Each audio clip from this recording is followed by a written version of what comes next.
on African Voices. This week, meet a man healing the hearts of children in Tanzania. Godwin Godfrey, the country's only pediatric heart surgeon, shares his story. African Voices, today on CNN, in association with Glow. I'm Jim Bolden in London. This is CNN.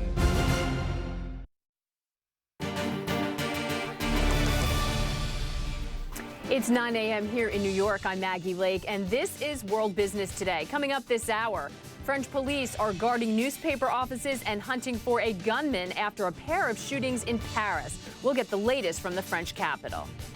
U.S. stock markets are marching toward new record highs. Some key psychological levels are in sight, but how long can they keep on climbing? We'll get a trader's perspective. And the Middle East's biggest airlines are on a spending spree at the Dubai Air Show, signing some of the biggest aviation deals in history.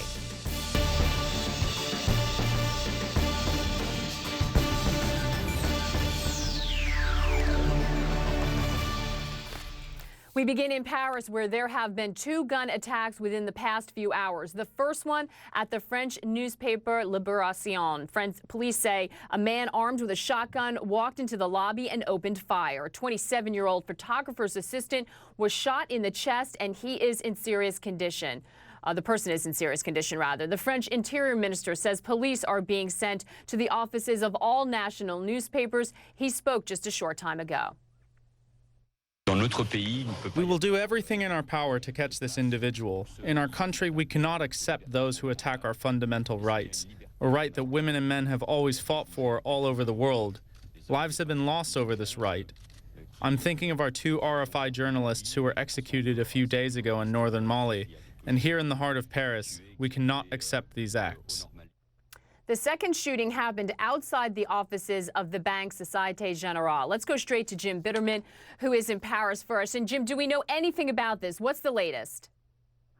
Well, basically, Maggie, I think now that there is some indication that there are now 4 incidents that are being related here. Basically, there was an incident on Friday at our sister network, BFM Television, in which a gunman went into the lobby, tried to fire a shotgun, and it didn't go off, and he unloaded the shells and said, next time I'm going to make it work. That was Friday. Then Monday, today, at 10:15 local time, the incident you talked about at the newspaper Libération, again, a gunman who apparently matches the same description, overweight, bald head, armed with a shotgun, shot up the offices and hit that young man, the photographer's assistant. He's in very serious condition. Then 2 hours after that, again, a gunman armed with a shotgun fired 2 shots, didn't hit anybody outside of Société Générale Bank on the other end of Paris, in fact, just outside of Paris, in La Défense. And then just minutes after that, there was a carjacking. And again, the description fits the same person, apparently. A car was taken over. The driver was forced to take the armed man to the Champs-Élysées, and there he got out and walked away calmly. Not clear where he went after that. And the police are now on a manhunt trying to find him. And Jim, what is the situation in terms of that manhunt? I mean, clearly, when you have a gunman who is firing, especially if they're related in a city like Paris, are they shutting down anything? Is there free movement? How are they going about this manhunt? Well, basically, they're just sending out a lot of police along the Champs-Élysées particularly. And as you mentioned, they're putting guards out around newspaper offices and journalistic operations, I think, because of the fact that at least 2 of the targets apparently by this man were the Friday and Monday attacks at BFM and at Libération. So, but this is a big city, and there is some suggestion he got off. He was let off by the man that he held hostage in the car. He was let off in the Champs-Élysées, one of the very busiest parts of towns, and there's some suggestion that he may have gone into the metro system, the subway system. So, in fact, he could be just about anywhere right now. Which is a terrifying situation, I'm sure, for many of the residents in Paris. All right, Jim Bitterman, we'll let you go now to follow this story. We will, of course, bring our viewers all the updates as this develops. Jim Bitterman in Paris. Let's turn to business news on Wall Street. It is all about momentum and milestones. We are coming off the 6th straight week of gains for U.S. stocks. The Dow and the S&P 500 begin the week in record territory, and both indexes are close to hitting important psychological levels. The Dow could break through 16,000 today, and the S&P is closing in on the 1,800 mark. With just under 30 minutes to go before the opening bell, we are looking at a higher open across the board. With a closer look at the day's action, let's head to Zane Asher on the floor of the New York Stock Exchange. And Zane, this market keeps churning higher.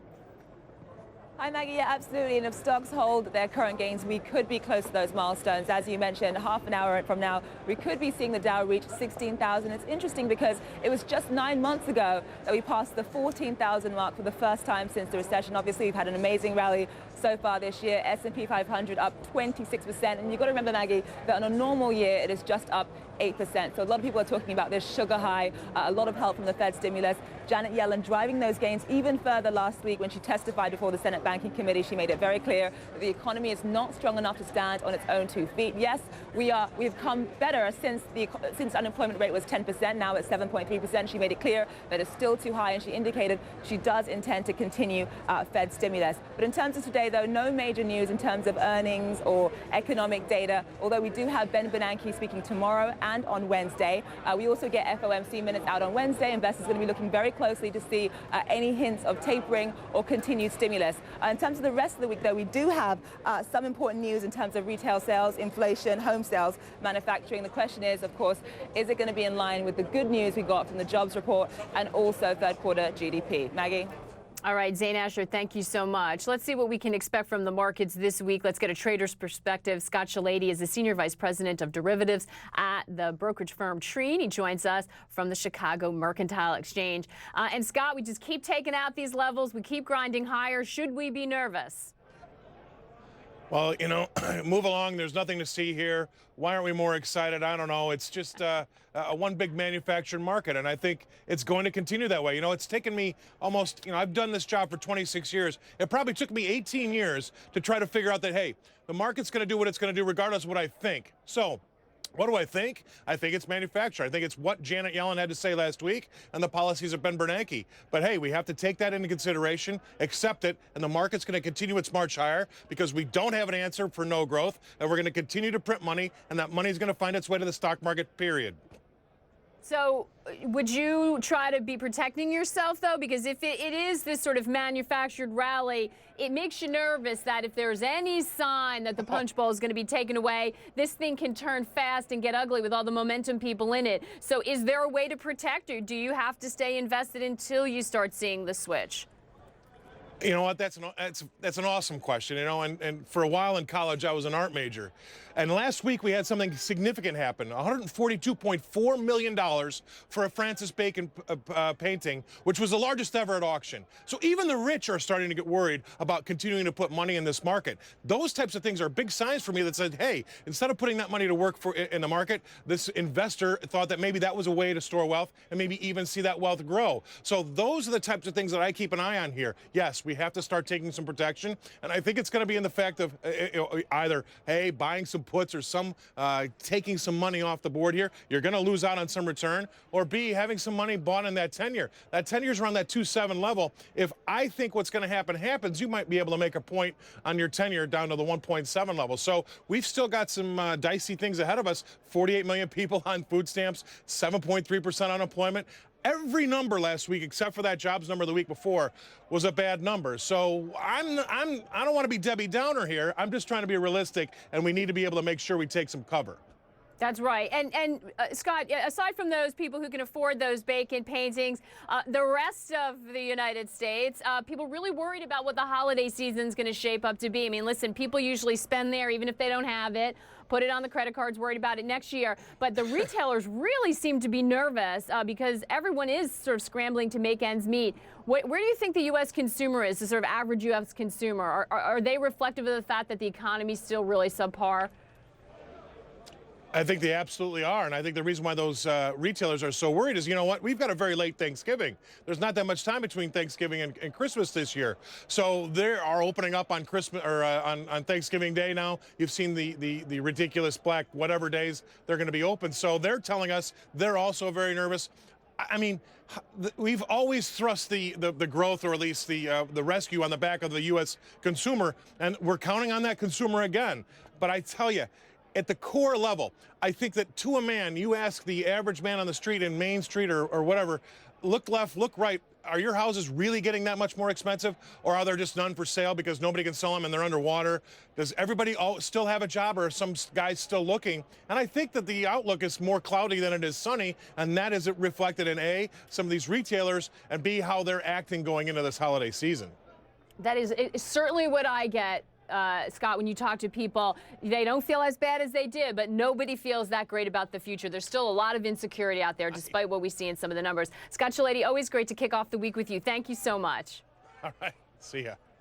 Former U.S. Treasury Secretary Timothy Geithner is moving into the investment world. In March, he'll join the New York-based private equity firm Warburg Pincus as president and managing director. The firm manages $35 billion in assets. Geithner stepped down as Treasury Secretary in January. He joined President Obama's cabinet in 2009 and quickly became the face of the U.S. government's response to the financial crisis. Now he's in the private sector, trying to navigate through these very confusing waters that Scott Shellady just walked us through. Well, the Dubai Air Show is on, and business isn't just booming, it's soaring. And if you want to be among the big boys, you better bring billions. A live update with all the deals in just a moment. In the next minute, Africa will provide the world with over 6,000 barrels of oil and 134 carats of diamonds. And in 10 years, this continent will have the world's youngest population living above these incredible resources. The question is, where will you be? We've been here 150 years, and we're still amazed at what happens in a moment. They call it Africa.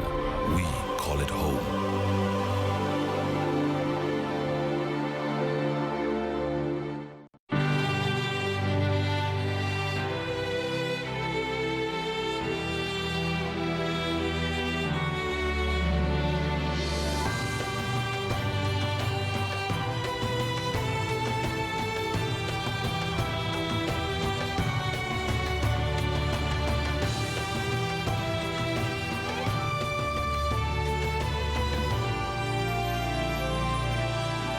Macedonia, timeless. If you look behind me, I don't know if you can see it, the staircase behind me is now basically a waterfall. 11 members in the family did not survive. All of this damage was done in just a matter of hours. Get international help to come here now. This is worse than hell. The water reached the second story. I am the only survivor of the family. Everything has been flattened. Mama! Where will you sleep tonight? A massive job ahead to simply reclaim normality from this kind of devastation. What is your most urgent need to deal with right now? The challenge for us after the relief efforts will be to rebuild the houses of tens of thousands of families affected. The third quarter of the year saw a slowdown in the Eurozone recovery, according to new figures from the OECD. The Organization for Economic Cooperation and Development says Eurozone output grew at a snail's pace, just 0.1%, with the French and Italian economies contracting during the period. For the UK and the US, there was positive growth, and it even picked up the pace slightly. Well, the Gulf region's major airlines have placed some of the biggest orders in aviation history at the Dubai Air Show. More than $192 billion worth of list price deals were agreed on day one alone. Boeing and Airbus both struck big deals with the Gulf region's three major carriers, including Abu Dhabi-based Etihad. But it was the Emirates that stole the show. The Dubai-based airline ordered 150 Boeing 777X jets and 50 Airbus A380s. For more on where Gulf Airlines are headed, John Defterios joins us now from the Dubai Air Show. And John, it was a bumper day for Boeing. They've got to be happy there. Yeah, they're pretty much jumping for joy, Maggie, indeed. In fact, the bar was set very high. You speak to sources before, of course, these air shows begin. They were saying we'll see plane orders of about 200. When you take the full tally between Boeing and Airbus, we're looking at over 500 planes. You suggest nearly $200 billion. You can see the A380 behind me here from Emirates. They picked up 50 more, as you suggested, but they've worked very closely with Boeing to move into the next generation, the 777X. Buying 150. They love this mini jumbo because it carries nearly 400 passengers, and it fits very well in this transit traffic between Asia going into Africa, Asia through Dubai, and going on to Europe as well. So they made a huge order, the biggest order in Boeing's history, and Boeing has tallied now 342 planes, nearly $100 billion. Now, what does this mean for Emirates? This is the big question. They're running a fleet of 210 planes right now, Maggie. I spoke to the CEO. He's saying he feels very comfortable to be an airline that carries at least 350 planes in the fleet, maybe even 400 in 10 years' time. That's the growth we're looking at. I grabbed the ruler of Dubai, who's the ultimate owner of the airline, Sheikh Mohammed bin Rashid Al Maktoum, and asked him, can they sustain double-digit passenger growth? This is what he had to say. You think that the growth in passenger growth can continue to be double digits in the region, and you're very comfortable expanding? I think so. I think the passengers are growing so much, and a lot of people coming here and going from here to America, to Europe, to Asia. So Emirates have to be strong and also fly Dubai.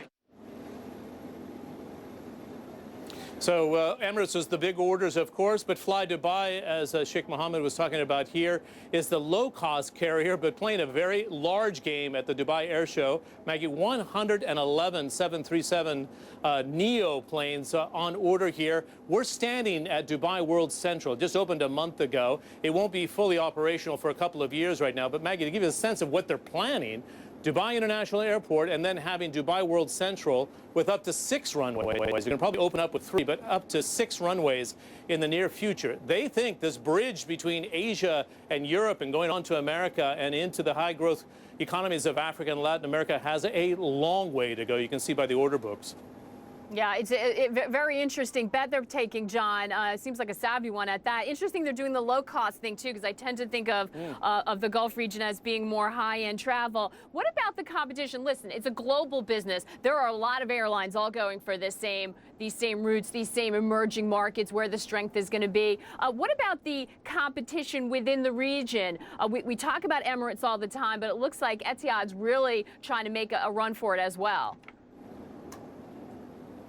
Well, and a very different strategy as well, and we'll get to that in just a second. But Etihad, indeed, coming on very strong, Maggie. 199 planes, to give you a sense of what I'm talking about. $67 billion. It is the #1 customer of the Dreamliner, despite the challenges they had at launch with the Dreamliner. The 787, they put in more orders for that, and they expanded their fleet of Airbus planes right now. This is an airline that is running a fleet of 87. Want to talk about growth? They're planning to go to 250 planes over the next 10 years. They have taken 7 stakes in different carriers, very different than the Emirates strategy of going at it alone, with the exception of Qantas.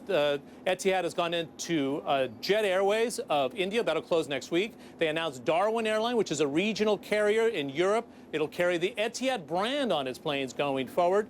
They're banking on 14% passenger growth. Here's James Hogan of Etihad. Deliveries in 2018 out to 2025. We'll retire aircraft along the way. So our fleet size will be around the 250 mark. So it's not about having an order book. It's about placing an order book so you're able to build your network and make sure you achieve your strategic, your operating and financial objectives. So trying to hit those objectives, the airline was profitable in 2012. This is its 10th year in operation. And as Maggie, it's interesting now, very competitive in the past with Emirates, Etihad, and Qatar Airways. Something a little bit different that you've never seen before in the Gulf states, which have rivalries, of course. Qatar negotiating with Emirates, sitting down with Boeing to get a better deal this time around, and the CEO of Qatar Airways tells me this is the first of it. You're going to see more Gulf carriers going to the bargaining table to get bigger discounts. All these deals that we're talking about, list prices, some sources tell me the discount's probably around 25–30% when the planes will be delivered, Maggie. Still, it's an awful lot of money changing hands, John, and those are very, very big growth forecasts. We'll see if the global economy and oil prices interfere with that. John, great stuff. Thank you so much. Well, Boeing says it hasn't yet decided exactly where it will build that 777X that's so popular at the air show. Its traditional home and manufacturing base is near Seattle in the state of Washington in the U.S. But Boeing says parts of the new jet could be made abroad, possibly Japan. It's been trying to get the staff in Washington state to take a cut in pensions and other benefits. Last week, their union said no. And now Boeing says the jobs could go elsewhere. As well as Japan, other U.S. states are eager to attract Boeing. So a bit of a bidding war going on there as well. Coming up next, the markets cheer China's dramatic plans for reform, which could loosen the government's grip on the economy.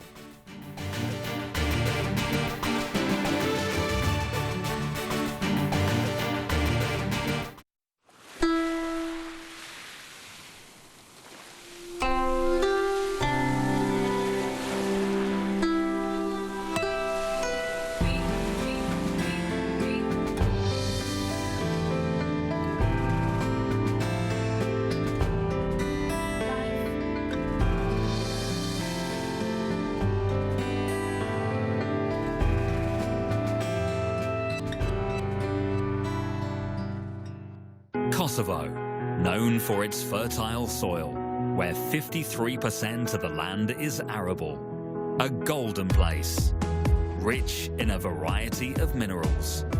And over 200 years tradition in the textile industry, with great potential in wood processing and furniture manufacturing, business process outsourcing, software development, and operating support centers with a high quality and low cost workforce. Invest in Kosovo.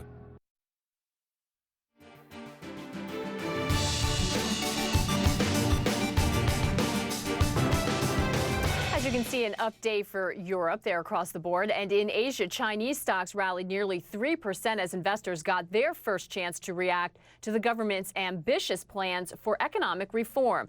They give a rare insight into how the authorities hope to shore up growth in the world's second biggest economy over the next decade. The wide-ranging list of reforms includes reducing the role of government to increase the role of the markets. That should create more competition between state-owned businesses and private firms. Forced labor camps will also be closed. And China's controversial one-child policy will be eased. Couples will be allowed to have 2 children if either parent is an only child. But this doesn't necessarily mean China will see a sudden baby boom. David McKenzie explains why some families won't be taking advantage of this new rule. At a restaurant on the outer edges of Beijing, Xiang Xiang's family gathers to celebrate her birthday and praise new changes in China's one-child policy. Because now schoolteacher Ho Fang is allowed to have a second child. If I have one more child in the future, I wish that the number could be 3. For 3 generations, the one-child policy shaped their family. Xiang Xiang's grandmother was one of 9 children, but the law forced her to have only 1. It was the same for Fang. It made Xiang Xiang the center of their world, like in most Chinese families. But Fang and her husband remember their own childhoods. As far as I'm concerned, if she had a little brother or sister, it would be better for her, he says, because I'm an only child too. I was always lonely growing up.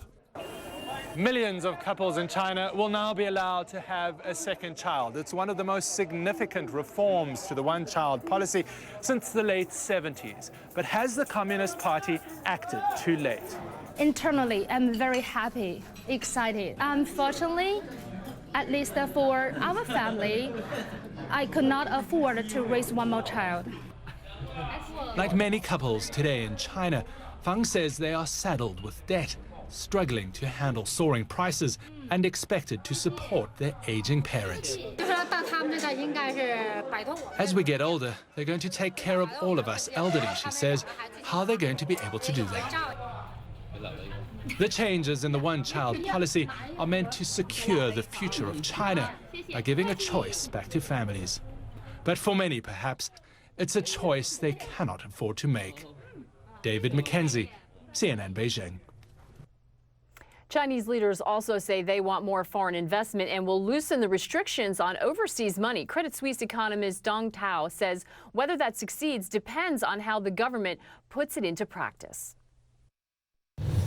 China is famous for government controlling everything. For example, if FDI wants to do some investment, typically you need to have approval chops like 75 to 100 some numbers.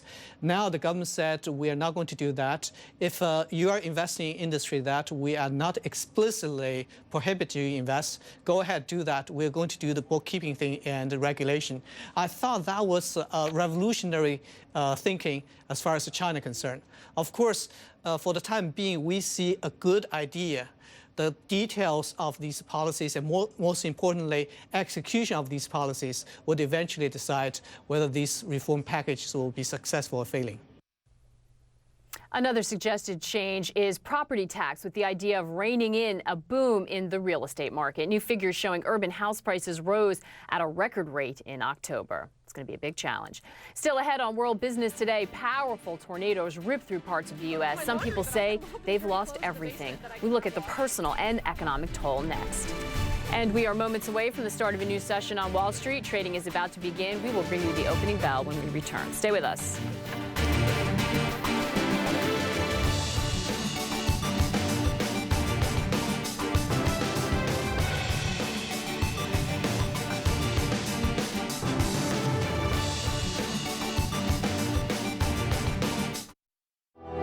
For 30 years, IPIC, Abu Dhabi's international petroleum investment company, has been responsible for managing the proceeds from the nation's valuable oil resources, making strategic investments in oil and gas companies across the globe to help safeguard the country's future.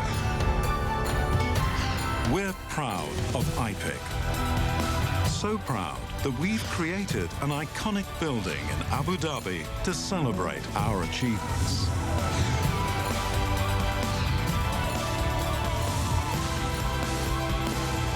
IPIC, empowering our future. International Desk, tonight on CNN.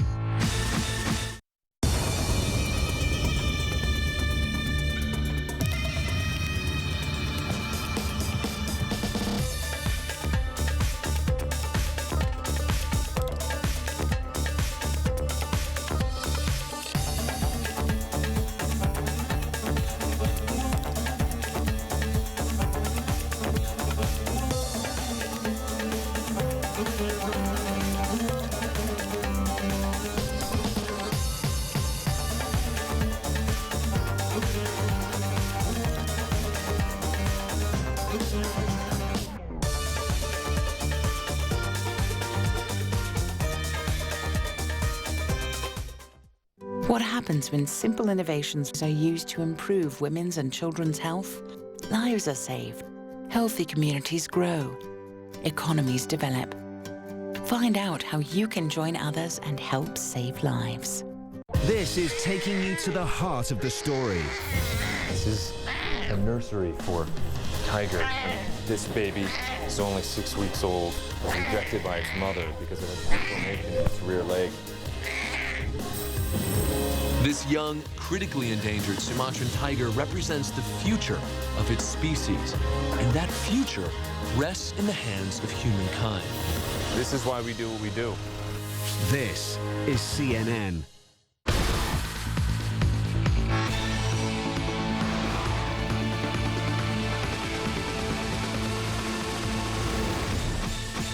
Every country has an identity, a history, customs, culture, a unique landscape that determines how its people live, work, and play. Now get an insider's look at some of the world's most incredible places with CNN's On the Road. This week, From an underground treasure to a culinary master, join me as we explore Poland. On the Road, Poland, all this week on CNN. The table is set for you to get a different view of China. Join me for a look at China's maturing fashion industry from the insiders who know where it's moving next. We're in Shanghai for the next On China. They are driven designers. They want to be famous tomorrow. They want to be that brand that you're talking about. But can they break out onto the world stage? I think the focus has to be on how to be good designers instead of good Chinese designers. On China, Wednesday, only on CNN. I'm Vladimir Duthier in Lagos, Nigeria. This is CNN. Opening Bell, brought to you by Qatar Petroleum International, representing Qatar's energy portfolio globally.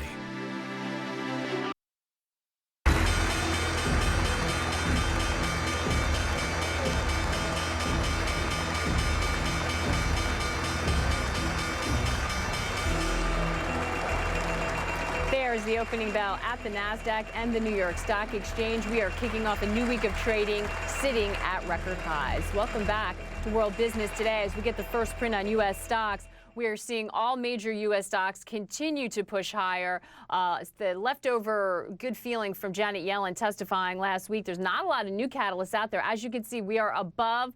We were a moment ago, but we're just straddling that 16,000 mark. I've got to tell you, it's got a lot of people nervous. And in fact, this is the question a lot of people are asking. Is it a bubble? Barron's publication saying yes in some cases, but for most other shares, no. But I can tell you that is a hotly debated question on Wall Street right now. We'll get back to business news in just a moment. First, an update on a breaking news story out of Paris that we are following. A manhunt is underway in Paris following a shooting at the newspaper Liberation. Authorities say a 27-year-old man is in serious condition after being shot there in the chest. Radio journalists say they have been under police lockdown at their stations in a building in west central Paris. The French Interior Minister says police are being sent to the offices of all national newspapers. Also on Monday, the bank Société Générale says a man opened fire in front of its Paris headquarters. No one was injured, but a man was later carjacked in the same neighborhood and dropped off the assailant on the Champs-Élysées. We will continue to follow that story for you, of course. In other news, the Libyan army has deployed dozens of troops and armored vehicles onto the streets of Tripoli. 43 people were killed and hundreds were wounded in clashes between the government troops and militias over the weekend. The deputy head of Libya's intelligence services was freed earlier on Monday, one day after being abducted by unidentified gunmen. Officials from Boeing and U.S. federal safety experts are helping a Russian investigation of a jetliner crash on Sunday. All 50 people on board were killed. Russian authorities say the 737 Boeing plane crashed on landing in Kazan, a city about 700 kilometers east of Moscow.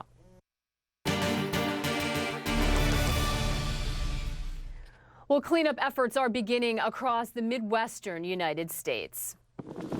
It's on the ground! This is just one of 68 reported tornadoes that touched down across the region on Sunday.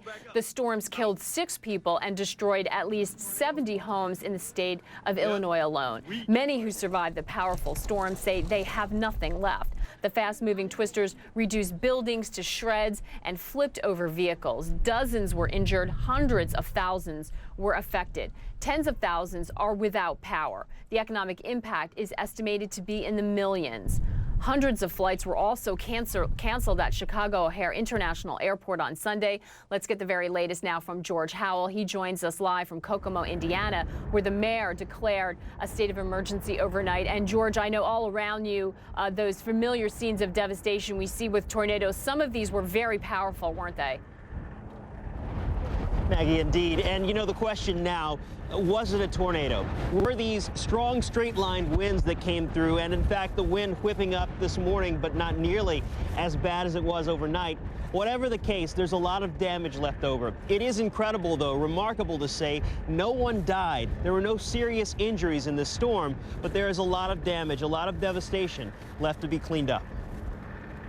New police dashcam video captured this twister in Boone County, Indiana, Sunday. Watch as it passes dangerously close to this semi-truck. The damage in Indiana so extensive, more than 160,000 residents found themselves without power this morning. Entire communities were destroyed. The force even toppling a car in this Starbucks parking lot. Patrons were temporarily trapped inside, but lucky to escape.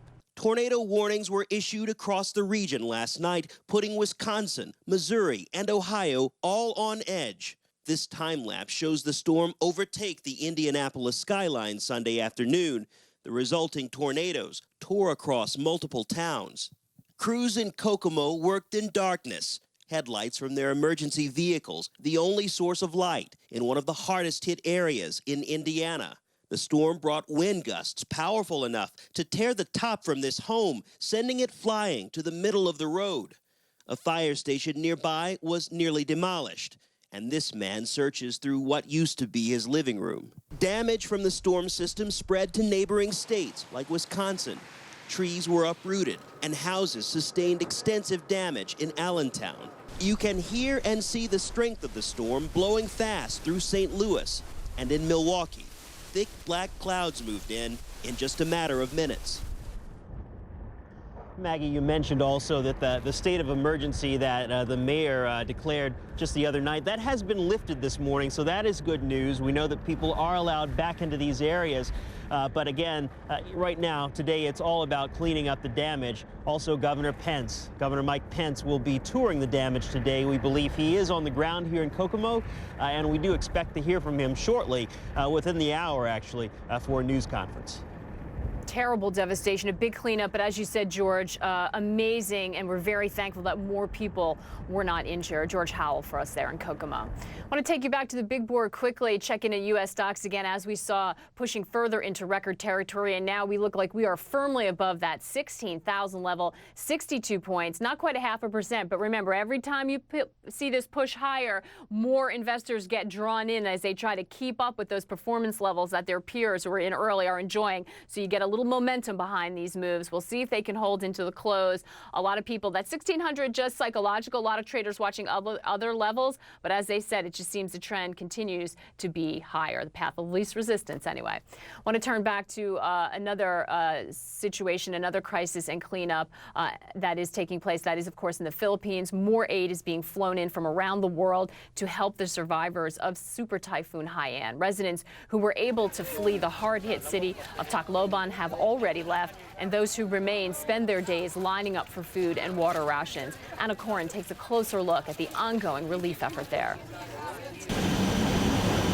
Under dark, gloomy skies, another C-130 comes into land at the epicenter of the worst natural disaster to hit the Philippines. The Royal Australian Air Force dropping off another load of supplies and humanitarian workers in Tacloban, one of dozens of countries that has come to help. On the tarmac, piles of aid stack up as more aircraft fly in. It's chaotic, but every day we're improving. Every day the logistical systems are getting more refined, and we're really seeing a lot of in and out at the warehouse. So things aren't sitting here. They're really going out to affected communities. While in the terminal, thousands converge, desperate to jump on any flight to escape this living hell. I just don't know what to do right now. All I can think about is my daughters, and then I just have to save them first. But not everyone is leaving. As we travel along the road from the airport, life continues amongst the debris and devastation. Lining up for their rations of water, rice and sardines, their resilience shines through. I'm happy. Other country help us. We're very much thankful to the other country who are helping us. Thank you very, very much. As you can see, there is virtually nothing left here in Tacloban City. The people who have decided to stay here are relying on the aid and donations of international organisations. Just look at this line. These people have been queuing for several hours for rice and sardines that will have to last their families for several days. As to how long these people will have to do this, nobody really knows. Yeah. We come across 36-year-old Gary Carnell, who shows us where he used to live. There in my house, in my mom, and my neighbor, and my sister. Here in my sister house is done. Nothing left. But his uncle, who never expected his family to survive, is far more optimistic. We love Tacloban. I love Tacloban. I was born here in Tacloban, and I want to die in this place. Back at the airport, another day draws to an end, but nothing stops on the tarmac. This is an operation of endurance and a commitment to the long road ahead. Anna Corin, CNN, Tacloban, the Philippines. Around $153 million in aid has so far been promised to help the recovery effort in the Philippines. That's just over half of what the United Nations is appealing for. Money has come from more than 30 governments and organizations, as well as countless private donations. Let's head back to Wall Street now, where stocks have opened at record highs. As we were just showing you, Zane Asher is standing by at the New York Stock Exchange. And Zane, it's actually turning into a pretty nice looking rally at that. Yeah, absolutely. We passed 16,000 right at the opening bell for the Dow. It's interesting, though, because when you talk to analysts, some of them are saying that these milestones are, for the most part, purely psychological. However, others are saying that it does speak to the trends and the effects of stimulus on the market. You've got to remember that these levels came up very quickly when you think about where we came from. We were at 14,000 back in February, 15,000 back in May. So in terms of the history of the Dow, we reached 11,000 in 1999, and it took 7 years before we got to 12,000. Obviously, it's a lot easier percentage-wise to go from 15,000 to 16,000 than it is to go from 11,000 to 12,000. But you've got to remember, a lot of this has been to do with stimulus. We're expected to stay around 16,000 until well into 2014. That's what some analysts are saying. Others don't really expect the market rally to really last that long. They're believing that the bullish trend has gone on for long enough, and some people could start taking profits off the table soon enough. You've got to remember that we are approaching another debt ceiling deadline after the new year, and that, of course, could increase volatility. Maggie? Oh, there are plenty of headwinds out there, that is for Yes, sure. exactly. All right, Zane, thank you so much. Still to come on World Business Today, the co-founder of Twitter talks small business. Find out about Jack Dorsey's latest project in just a moment.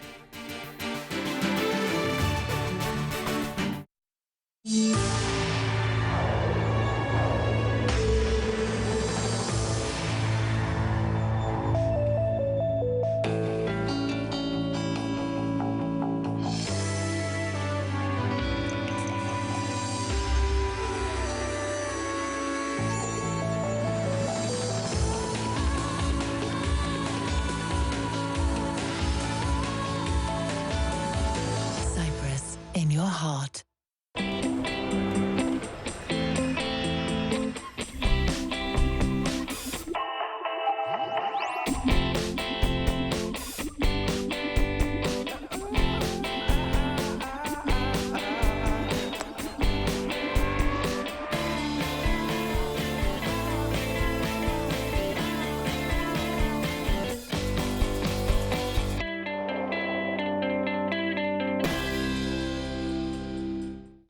When searching for a good bank, you have to be very discerning, so you don't get one thing and miss out on others.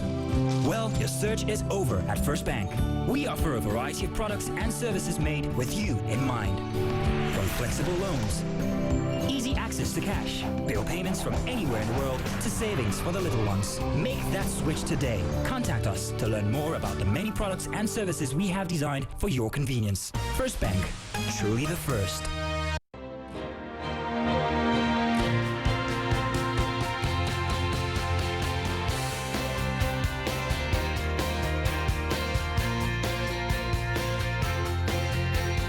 This is Sporting Dubai.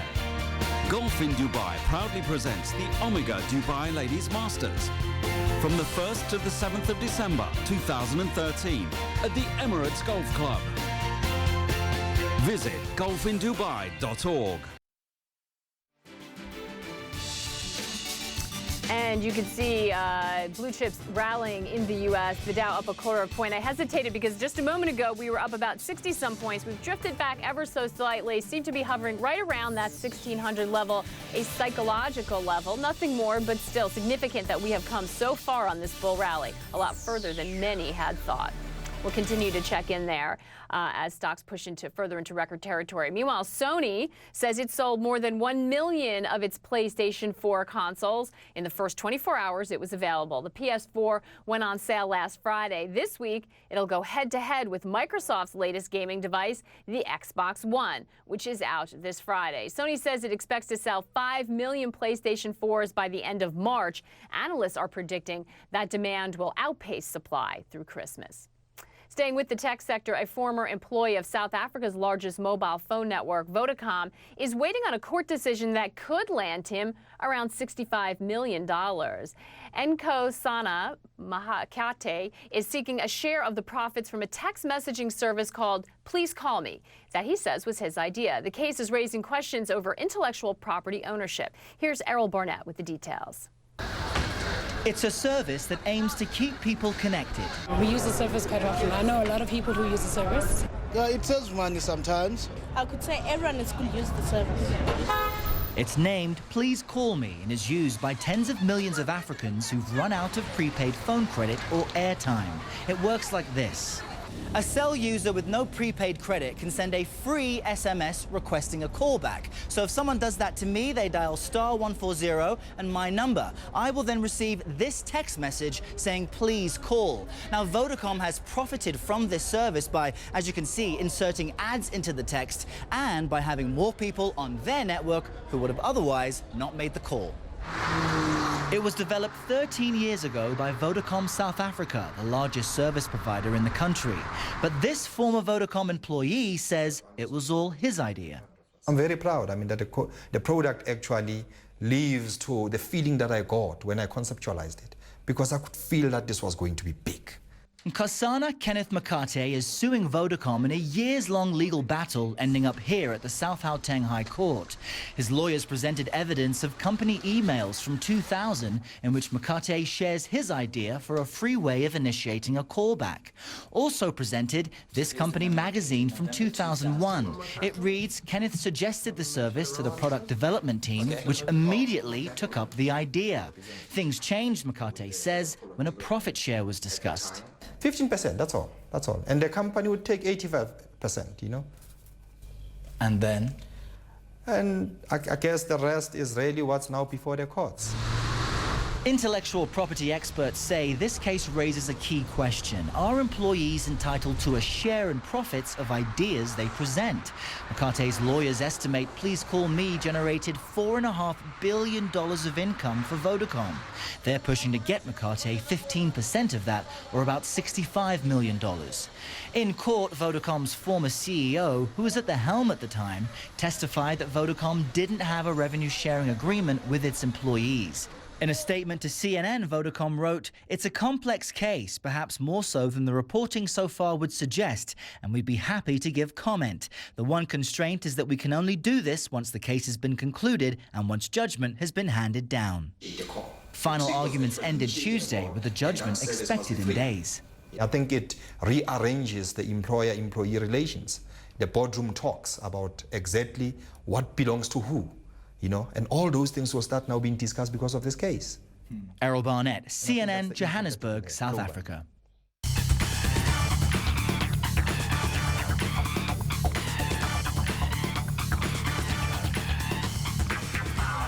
Every other Monday, we take you to meet industry pioneers, CEOs, and business creatives from around the world. Today's executive innovator is serial entrepreneur Jack Dorsey. As one of the co-founders of Twitter, Dorsey has revolutionized the written word, and now his latest venture is trying to change the way we do business.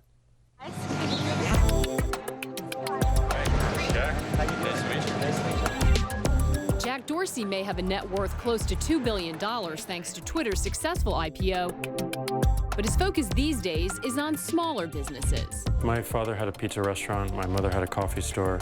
My father still has a small business of 3 employees. I grew up in St. Louis, a city of many, many small businesses that I saw rise and also fall. And I want to see more of them, and I want them to thrive. His plan gives small businesses the same advantages large corporations have at a fraction of the cost. His latest venture, Square, offers a credit card reader, analysis of daily sales, I have something to compare against, and a new service which enables people to send cash via email. For Dorsey, technology offers a chance to level the playing field. Our mission at Square is to make commerce easy, and we believe the result of that mission is to give time back to our sellers, give time back to our merchants so they can really focus on building their business up.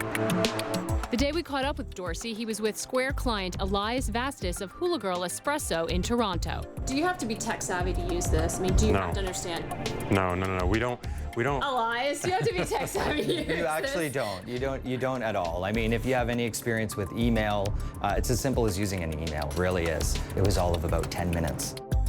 We're able to use the back end and the analytics to be able to make more informed decisions about how to drive our business forward. For example, if I notice that certain transactions slow down on a certain day, it gives me the power to do some kind of promotion to get the sales up. Worrying about where the scones should go may seem mundane for someone of Dorsey's stature, but it is that attention to detail, helping small businesses innovate on the ground, that's at Square's core. Square, the name, really came from the concept of squaring up, which means that we're settled, paid, but also it has to do with the town square, where a lot of marketplaces took place. And it does speak to what we do, which is commerce. We're going to have more on the Dow hitting record highs with Richard Quest just ahead. Stay tuned.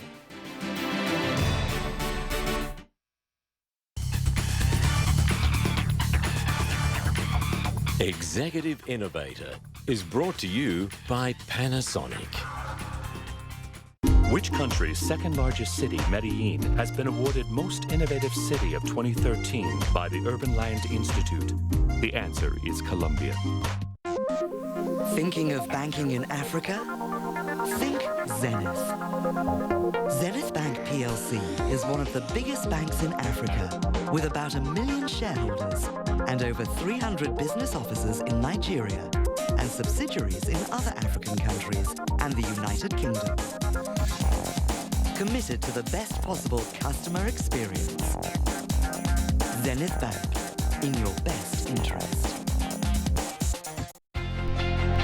America's Chris DeMarco. Paul Casey lifts the Falcon Trophy.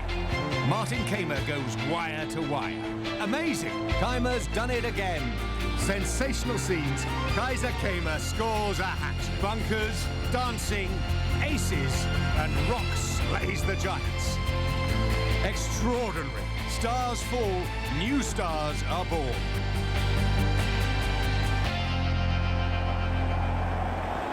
Which country has supplied the U.S. with flowers for the last 40 years? It's the same one that's the second largest exporter in the world. The answer is Colombia. Welcome back. Let's take a look at the big board. And as you can see, U.S. markets in rally mode. The Dow up about 46 points, just over the 16,000 level for the Dow. S&P also pushing into record territory. Let's get more on these highs on the U.S. markets. Richard Quest joins me live here in New York. Richard, we keep hearing from traders. They don't like the way it feels, but you can't argue with the market. It seems to be going higher. Should we be worried or should we be celebrating? You do both at the same time. 60. No matter how often we say 16,000 or 15,000 or whatever it is just a number, it does take on an importance because it shows money going into the market and prices as they get pushed higher. You start to get that sense of vertigo, wondering what is underpinning it and can this market be justified on simple corporate fundamentals? And the answer there is probably not, but this isn't a normal market, Maggie. This is a market that is being boosted, prompted and helped by $85 billion a month of Fed money and also by record low interest rates of under around a quarter of a percent. Look at how the Dow has performed for the year so far, and you'll see quite clearly note two things in particular. Yes, you get these little corrections on the road. In July we had one, in September we had one, and they were all pretty much around the time of worries about when the Fed was going to start tapering. So I would expect this rally continues, and once tapering comes onto the agenda again, then the market takes a bit of a fall. And that's the thing, isn't it, Richard? Because it is the Fed behind this. Whether that's a good idea or not, we're going to talk about, but they're closer to exiting than not. And you get a lot of people say, listen, this isn't the stock market it used to be. These are short-term professional traders, high-frequency traders who are in there, who are going to close out the day and make a profit. And that means that the whole thing could sort of turn tail and fall very quickly, which is really stressful for individual investors. Does it all seem like it's just a mirage, that this thing could turn on a dime? It's very, you've summed it up. It's very stressful for individual investors, because what individual investors don't necessarily appreciate is that this isn't your father or your grandfather's market. A, because of Fed money, B, because of cheap interest rates, and C, as you just put your finger on it, this high-frequency trading. Now, high-frequency trading can push the market down, and it can yank it back up again. And the poor individual investor has to just continue to do what they've always... Well, not they. We, you, me. That's where our pension money is. We have to do what we've always just done. Ride out the bad times, know that the good times will be there, because longer term, particularly at a time of low interest rates, there is nowhere else to put the money. Will the market hold 16,000? I mean, I'm not really a betting man in that sense. I'm guessing it holds these sort of levels at least until tapering becomes a fact and reality. And Richard, one of the things we hear is people are coming into the U.S. market because there's nowhere else to go. We've been getting growth figures out from Europe. It looks like that European recovery is stalling. Does that have something to do with the fact that maybe once again people are going to the dirtiest shirt in the laundry? The cleanest shirt in the dirty laundry? I would say that was the rotation that we saw at the beginning and spring of this year. No question. Late last year into this year, that rotation out of bonds when we knew tapering was coming. Most of the money went into equities, and a large part of it went into US equities. Now, if you take, for example, better gains, take a look, for example, over at the DAX in Germany, where that has seen tremendous performance. China's stocks, for example, have been beaten down. We're not seeing the recovery in those stocks yet. The Japanese Nikkei, for example, is much higher in percentage terms than at the beginning of the year than the Dow. But in all those other markets, you have, of course, a currency risk. And at the moment, that currency risk is probably against you, as the dollar has seemingly remained strong. But look, we're getting really deep into the weeds here of the markets. But the forex unwinding of the dollar's strength could be the next story. And aside from that, Richard, you're in the U.S. now. It seems that all things always circle back to the U.S. consumer. That's something that people seem worried about. What should we watch? What do you think people are trying to figure out what's going on with the stock market, whether they should start to adjust their portfolios, whether they should be nervous? What are you going to be watching? What am I going to be watching? I'm going to be watching things like consumer spending, corporate results. The thing I'm watching most is probably Fed tapering into the new year. When we start, I saw, being the sad man that I am, I was looking at some graphs over the weekend, I think from Bank of America. We'll show them tonight, incidentally, on Quest Means Business, plug for the old show. And if you look at the correlation between Fed tapering and the Dow, you'll see it's quite striking. So long term, still in the Dow, still in the US markets, still with US corporates. Medium to short term, being prepared to do a little bit of portfolio reevaluation.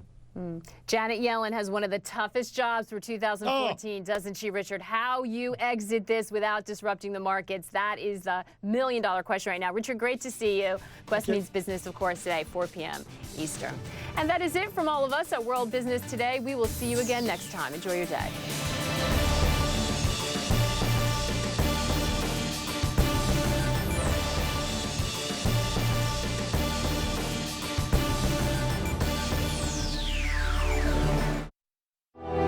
For 30 years, IPIC, Abu Dhabi's international petroleum investment company, has been responsible for managing the proceeds from the nation's valuable oil resources, making strategic investments in oil and gas companies across the globe to help safeguard the country's future. We're proud of IPIC. So proud that we've created an iconic building in Abu Dhabi to celebrate our achievements.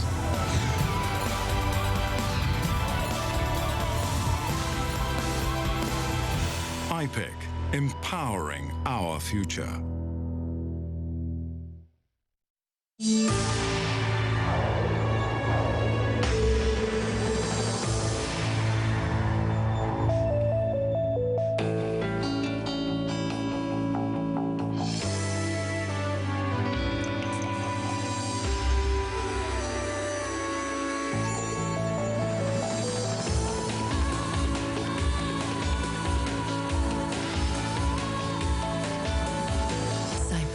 in your heart.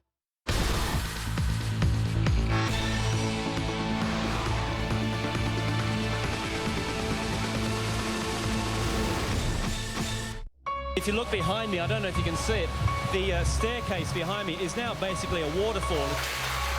11 members in the family did not survive. All of this damage was done in just a matter of hours. Get international help to come here now. This is worse than hell. The water reached the second story. I am the only survivor of the family. Everything has been flattened. Mama! Where will you sleep tonight? A massive job ahead to simply reclaim normality from this kind of devastation. What is your most urgent need to deal with right now?